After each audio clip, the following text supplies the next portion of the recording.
ഇത് കനോണിൻ്റെ മാക്സിഫൈ GX6070 എന്നുള്ള പ്രിൻ്ററാണ്. അതുപോലെ ഇതിൻ്റെ ഉള്ള എല്ലാ സീരീസിൻ്റെയും മെയിൻ്റനൻസ് കാർട്രിഡ്ജ് എങ്ങനെയാണ് നമുക്ക് മാറുന്നതെന്ന് നോക്കാം.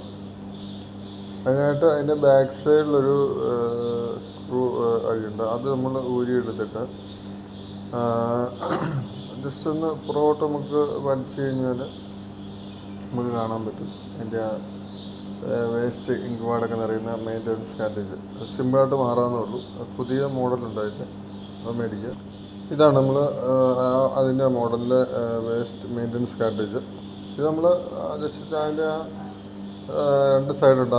ആ സൈഡ് നോക്കി കറക്റ്റായിട്ട് നമ്മൾ കയറ്റി ഒന്ന് ഫിക്സ് ചെയ്ത് കഴിഞ്ഞാൽ പ്രിൻ്റർ ചിലപ്പോൾ അതിൻ്റെ മെയിൻ്റനൻസ് കാർട്രിഡ്ജ് റീപ്ലേസ് എന്ന് കാണിക്കുക, അല്ലെങ്കിൽ ഓട്ടോമാറ്റിക്കലി ജസ്റ്റ് ഒന്ന് ഫ്ലഷൊക്കെ ചെയ്ത് കഴിഞ്ഞാൽ ജസ്റ്റ് കയറ്റി ഇട്ട് കഴിഞ്ഞാൽ തന്നെ ഓട്ടോമാറ്റിക്കലി അത് പ്രിൻ്റർ ഇൻസുലേറ്റ് ചെയ്യും. എന്നിട്ട് നമ്മളൊന്ന് പ്രിൻ്റ് എടുത്ത് നോക്കിക്കഴിഞ്ഞാൽ ഓക്കെ ആയിരിക്കും.